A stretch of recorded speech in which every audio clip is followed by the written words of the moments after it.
Bom, pessoal, vamos lá iniciar aqui a resolução dessa lista de questões aí, né? Um simulado estilo EMA, né? O EMA Sul. A gente fez essas questões aí elaboradas pensando exatamente no vestibular da EMA Sul, certo? São questões de autoria minha, né? Fiz baseado em temas aí do ano de 2023, 2022, 2023 mais ou menos, beleza? Acredito que são temas bem prováveis aí para os próximos anos. Então vamos lá, a gente vai começar aqui pela primeira questão, certo? Diz assim: quando teve a falha, a tendência foi que pressionasse o ar. Então ele não poderia explodir porque a pressão não deixaria. Então ele implodiu. As paredes colapsaram e parte delas foram tiradas em 3 pedaços, o que mostra o grau de violência da pressão. E aí tem a fonte. Então, assim, vestibular da UEMA ou UEMA Sul é sempre assim, ele traz um texto, às vezes esse texto diz alguma coisa, às vezes esse texto não diz nada, ou quase nada, né? E aí, nesse caso aí, foi só o depoimento de alguém, né? E aí tá a fonte, depoimento de alguém que disse alguma coisa sobre a implosão. E aí, logo abaixo, o texto afirma: o texto refere-se à implosão do submersível Titã, ocorrida em 18 de junho de 2023, ocasião em que o submersível Titã foi lançado ao Oceano Atlântico, acima do local onde o RMS Titanic naufragou em 1912. Estima-se que a implosão tenha ocorrido a cerca de 3.800 metros de profundidade. Considerando que a densidade da água no local é 1 grama por centímetro cúbico, a gravidade é 10 metros por segundo ao quadrado, o valor que mais se aproxima da pressão total ao qual o submersível estava sujeito é de quanto? Então aqui a gente quer saber qual é o valor da pressão hidrostática que o submersível estava sujeito. Aliás, pressão hidrostática não, pressão total, né? Aqui o termo total é muito claro, é a pressão total. E o que é a pressão total, pessoal? A pressão total é a pressão hidrostática mais a pressão atmosférica, né? Aí nesse caso, o que vai acontecer? Esses dados, eles sempre vão vir vinculados. 1 grama por centímetro cúbico e gravidade 10 metros por segundo ao quadrado indicam que a cada 10 metros de profundidade em água, você tem um acréscimo de 1 atm. Então, se você tem 1.000 metros de profundidade, você tem 100 atms. Se você tem, como aqui nesse caso, 3.800, você tem 38 atm. Isso aí, aliás, 380 atm, perdão. Isso aí não é a pressão total, é a pressão só exercida pela água, é a pressão hidrostática, certo? Só que você não pode esquecer que você tem uma atmosfera lá. Então você vai ter uma pressão total igual a quanto? Pressão hidrostática, 380 atm. Pressão atmosférica, 1 atm. Nesse caso aqui, o total, 381 atm. Rapaz, Glauco, mas esse detalhe aqui, a gente coloca esses detalhes em simulados que é para você ficar atento e não errar na hora da prova, né? Você erra no simulado, mas você não erra na prova. Espero que você tenha acertado. Aí você pode se perguntar assim: Glauco, mas de onde é que vem essa relação que 10 metros de profundidade equivale a 1 atm? Basta você fazer o cálculo, né? O cálculo da pressão hidrostática. Como é que é o cálculo da pressão hidrostática? Pressão hidrostática vai ser densidade vezes a altura, que é a profundidade, vezes a gravidade. Se você tiver 10 metros de profundidade, você tem o quê? A densidade é 10 elevado à terceira, porque ela tem que estar em quilograma por metro cúbico. A altura, que é a profundidade, eu estou fazendo aí para 10 metros, né? 10 metros. E a gravidade é 10. Isso aqui equivale a quanto? 1 vezes 10 elevado à quinta. Pessoal, e 1 vezes 10 elevado à quinta em newtons por metro quadrado equivale exatamente ao quê? A 1 atm. Então você sempre pode usar essa relação. 1 atm corresponde a 10 metros de profundidade de coluna d'água, se for dado a relação que 1 grama por centímetro cúbico é a densidade da água e a gravidade for constante, 10 metros por segundo ao quadrado. Então, nesse caso aí, a alternativa correta para essa questão é a letra D, beleza? Para essa primeira questão. A segunda questão diz assim: a principal característica do telescópio James Webb é que ele se trata de um instrumento que capta radiação na parte do infravermelho do espectro eletromagnético. Um dos motivos para usar a luz infravermelha é que o universo está em expansão em expansão, e ao expandir-se, a radiação emitida pela galáxia vai ficando com um comprimento de onda cada vez maior. Né? Por quê? Por causa da expansão, esse comprimento de onda vai ficando cada vez maior, isto é, mais avermelhada. Ou avermelhada aí, não sei se seria o adequado, mas ele colocou no texto. Né? E aí, eu estou querendo saber o que? O texto sugere uma mudança da frequência e comprimento de onda captado pelo telescópio quando comparado aos valores emitidos pelos corpos celestes. Bom, como é que você tem mudança na frequência e no comprimento de onda? Você tem mudança devido a que fenômeno? E a pergunta é, esse fenômeno é conhecido como o quê? Bom, você pode resolver sabendo qual é o fenômeno diretamente e pode resolver por eliminação. Eco é a reflexão do som. Reverberação é uma onda que está associada também ao som. Uma onda não, um efeito associado à reflexão do som. Né? Efeito Tyndall é um efeito que está associado... Bom, tem na verdade dois efeitos Tyndall. Né? Você tem aquela parte em que você tem o regelo, né? Quando você pressiona o gelo ele derrete, quando você alivia a pressão ele congela. E também tem a dispersão de partículas no ar que permite que a luz seja vista se propagando pelo ar pela reflexão da luz nas partículas. E refração, não acontece refração porque a luz que sai dos corpos celestes ela não vai mudar de meio, ela chega diretamente no vácuo. O que acontece é um movimento relativo entre fonte, que são as estrelas, e o telescópio, que é o nosso observador. E essa alteração na frequência devido à movimentação relativa entre fonte e observador é chamado de efeito Doppler. Então, nesse caso aí, a alternativa correta, efeito Doppler, uma questão teórica, uma questão de ondulatória, beleza?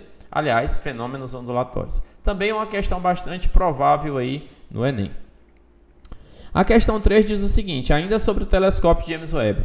O telescópio espacial James Webb foi colocado a 1,5 milhões de quilômetros de distância de nós. Acompanha a Terra no seu movimento orbital à volta do Sol, ao mesmo tempo em que se move num plano perpendicular a este, descrevendo uma órbita em torno de um ponto específico do espaço. Os cientistas designam esse ponto por L2. O ponto L2 é o que nos interessa porque permite que o James Webb gaste a menor energia possível numa órbita periódica em torno do Sol. Tá aí, esse é o texto, né, que vai nos embasar para poder entender o que está sendo cobrado. Na figura 1 aqui nós temos apenas uma imagem de luzes captadas aí do infravermelho por meio do telescópio e não tem muito mais o que fazer. Né? Vamos ver qual é a pergunta. Aí agora vem, considerando que, agora é que vem as informações, né? Considerando que o ponto L2 esteja a uma distância, ponto L2 que é o ponto onde está o telescópio, aproximadamente 150 milhões de quilômetros do Sol. Então eu já posso anotar aqui que essa distância até o Sol é de 150 milhões, ó, milhão é o mesmo que 10 elevado à sexta, né? Então isso aqui vai dar 150 vezes 10 elevado à sexta, né, quilômetros do Sol. Considere ainda que a massa do Sol seja cerca de 330 mil vezes a massa da Terra. A massa do Sol é 330 mil vezes a massa da Terra. Tudo bem? Seja Fs a força gravitacional exercida pelo Sol sobre o telescópio. Fs é a força do Sol sobre o telescópio. E Ft é a força gravitacional exercida pela Terra sobre o telescópio. A razão Fs por Ft entre a força gravitacional formada pelo Sol e pela Terra vai ser quanto? Aí você diz assim, sim, Glauco, mas faltou aí a distância do telescópio até a Terra. Não faltou porque foi dado aqui, ó, 1,5 milhões de quilômetros. Então a gente precisa ficar atento nesse caso aí, né? Então nesse caso, a distância da Terra até o telescópio é de 1,5 milhões, ou seja, 1,5 vezes 10 elevado à sexta quilômetros. Essa é a distância da Terra. O que ele quer saber? A relação entre as forças. Aí você faz aqui, ó, a força exercida pelo Sol sobre o telescópio, força exercida pela Terra sobre o telescópio, e você vai usar aqui a lei da gravitação universal. Força do Sol, G, constante de gravitação, massa do Sol, massa m do telescópio, dividido pela distância do Sol elevado ao quadrado. Nossa, ficou ruim isso aqui, né? Deixa eu apagar e fazer de novo. Só para fazer num espaço melhor.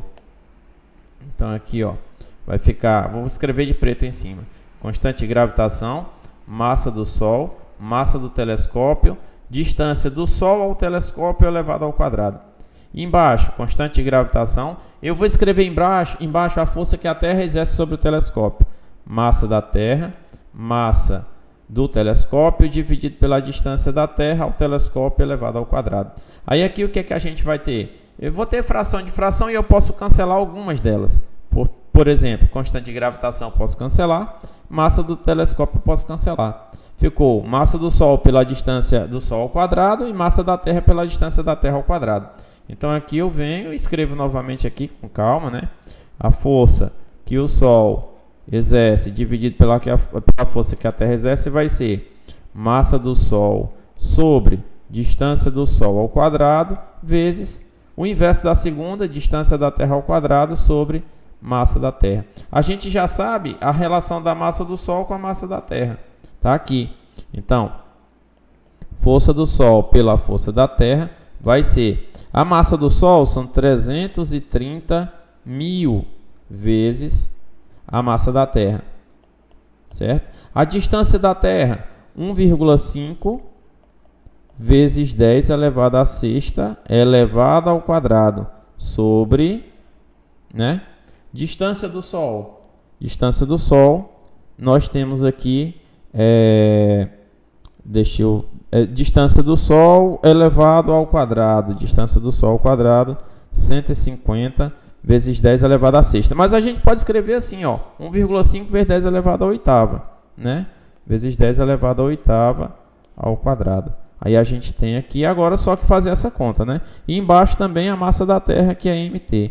Aí a gente vem aqui, simplifica a massa da Terra com massa da Terra. E agora a gente vem fazer essa continha aqui, certo? Aí você pensa assim, poxa, e agora? Eu vou fazer desse tanto de conta? Mas olha só, não, você não vai fazer muita conta. Por quê? Porque aqui nós temos embaixo 1,5 ao quadrado, aqui em cima 1,5 ao quadrado. Aí você vai simplificar esse 1,5 ao quadrado com isso, certo? Aí aqui em cima você vai ter 10 elevado a sexta ao quadrado. Isso aqui vai dar quanto? Vai dar 10 elevado a 12, ok. E aqui embaixo você tem 10 elevado a oitava ao quadrado. Isso aqui vai dar quanto? Vai dar 10 elevado a 16, certo? Aí o que, que vai acontecer? Eu vou colocar aqui uma folha extra para a gente poder fazer a resolução. Aí o que, que vai acontecer aqui? Ó? Você vai ter 330 mil, né? Então a força do Sol dividido pela força da Terra vai ser igual a 330 mil, né? Dividido, ou melhor, vezes 10 elevado a 12 dividido por 10 elevado a 16. Então essa razão aí, força do Sol dividido pela força da Terra, vai ser igual a 330 mil vezes 10 a 12 dividido por 10 a 16 dá 10 elevado a menos 4. Esse 10 a menos 4 significa que você vai voltar a vírgula. 1, 2, 3, 4 casas. Então vai dar quanto? Essa razão aí vai dar 33. 33 é a alternativa correta para essa questão. Letra D. É uma questão trabalhosa, assim, né? Aí você pode perguntar duas coisas. Primeiro, Glauco, mas a distância não tinha que estar em metros? Na verdade, como eu estou fazendo a divisão de força por força, a única exigência é que a distância esteja na mesma unidade de medida, em cima e embaixo. Posso colocar tudo em metros, posso colocar tudo em quilômetros e poderia ter colocado até tudo em milhões de quilômetros. Não vai mudar nada, tá? Por quê? Porque eu estou fazendo a divisão e as grandezas de cima e de baixo elas vão se cancelar e no final eu encontro um valor sem nenhuma unidade de medida. Esse é o primeiro ponto. E o outro ponto, é trabalhosa. Sim, mas a UEMA tem questões trabalhosas e esse simulado é um simulado UEMA, né? Então não tem muito para onde a gente fugir, tá certo? Vamos à próxima questão. A questão 4 fala ainda do telescópio James Webb, para você ver o tanto de coisa que dá para ser cobrado do mesmo assunto, do mesmo telescópio James Webb, né? O telescópio James Webb captará a radiação infravermelha emitida por diversos corpos no espaço. Para isso, ele tem que evitar a interferência da radiação infravermelha. Tem que evitar. Radiação infravermelha é o quê? É o calor produzido por si próprio, pelo Sol e pela Lua e pela Terra. Para que isso seja possível, o James Webb operará na temperatura de 50 Kelvin. Então, ele deu uma temperatura de 50 Kelvin. Aí a pergunta, qual é o valor mais próximo dessa temperatura na escala Fahrenheit? Então, o que você vai ter que fazer aqui é uma conversão de Kelvin para Fahrenheit. E aí como é que você faz? Você escreve de um lado a escala Kelvin.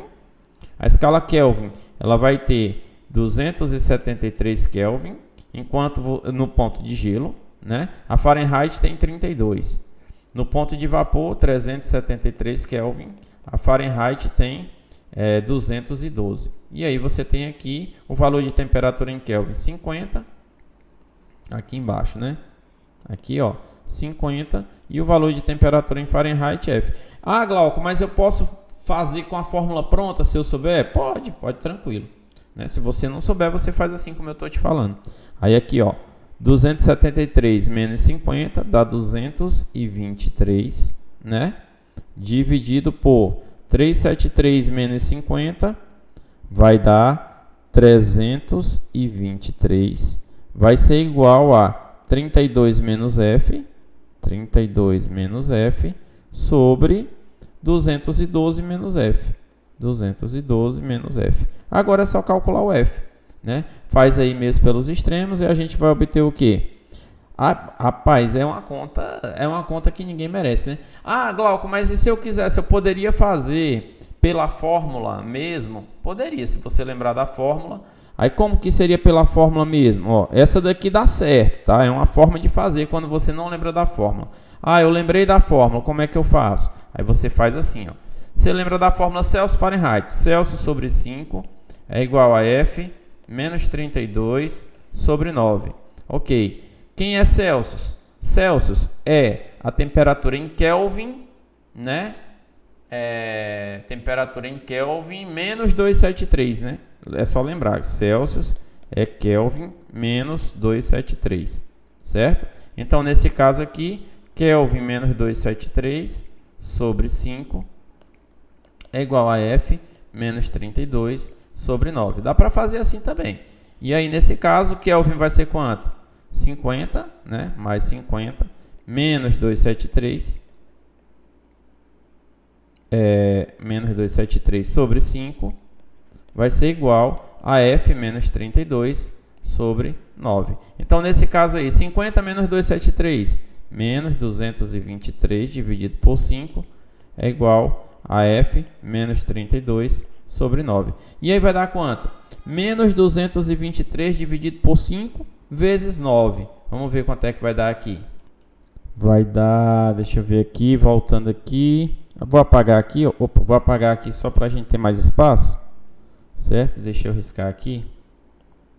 Fechar para cá para a gente poder usar essa parte aqui de baixo, né? Aqui, ó, vai ficar menos 223 vezes 9 sobre 5 é igual a F menos 32. Então, nesse caso, quanto é que dá menos 223 vezes 9 dividido por 5? Bom, pelas minhas contas aqui, 401,4. E menos, né? Menos 401,4 igual a F menos 32. Agora, eu passo esse 32 para lá somando, fica menos 401,4 mais 32 é igual a F. Então, desse modo, F vale quanto? Vamos ver aqui quanto é que dá. 388. 388. Só conferir aqui a conta. 401 menos 401, né, mais 32. Vai dar igual a 300. Espera aí, aproximadamente. Deixa eu fazer a conta de novo aqui. Fiz a conta errada aqui. Vou fazer do início. 223 vezes 9 dividido por 5 dá 401,4. Negativo mais 32. Dá 369, né? Aqui 369. Aí nesse caso é 369 negativo, né? Menos 369. Menos 369. E aí nesse caso, qual é o valor mais próximo de menos 369? O valor mais próximo é menos 388. E aí nesse caso a alternativa correta é menos 388 Fahrenheit. Né? Ele quer saber qual é a temperatura em Fahrenheit, menos 388 graus Fahrenheit seria a temperatura mais próxima. Ah, Glauco, mas esse valor era para ser mais perto? Bom, quando se coloca aproximadamente, quando a distância entre os valores é muito grande desse jeito, então você pode marcar aproximadamente tranquilamente, tá? Não tem problema nenhum. Nesse caso eu quero chamar a atenção de vocês para o seguinte detalhe. Essa questão ela só é válida porque ela tem esse valor aqui, ó, essa informação aqui, ó, mais próximo de quanto? Eu não perguntei qual é o valor da temperatura, eu perguntei qual é o valor mais próximo. Então, o valor deu menos 369. Quem é que é mais próximo de menos 369 dos valores apresentados? É menos 388 e por isso a alternativa correta é a letra D, beleza? Então, agora vamos à próxima questão, a questão de número 5. Questão de número 5 diz o seguinte. O que são mísseis hipersônicos? Kinzhal, nome dado ao míssil hipersônico usado pela Rússia, significa punhal em português. O governo russo diz que eles podem voar a mais de 6.000 km por hora. Meu amigo, é muita velocidade, né? E atingir alvos até 2.000 km de distância. Esses foguetes têm 8 metros de comprimento e também se caracterizam por poderem ser manobrados, capazes de mudar de direção em pleno voo. Tá aqui a figura do míssil Kinzhal, tá aí a fonte das informações. Certo. O cara deu aí que a velocidade dele é 6.000 km por hora, né? Então é uma velocidade absurda, né? Aí beleza.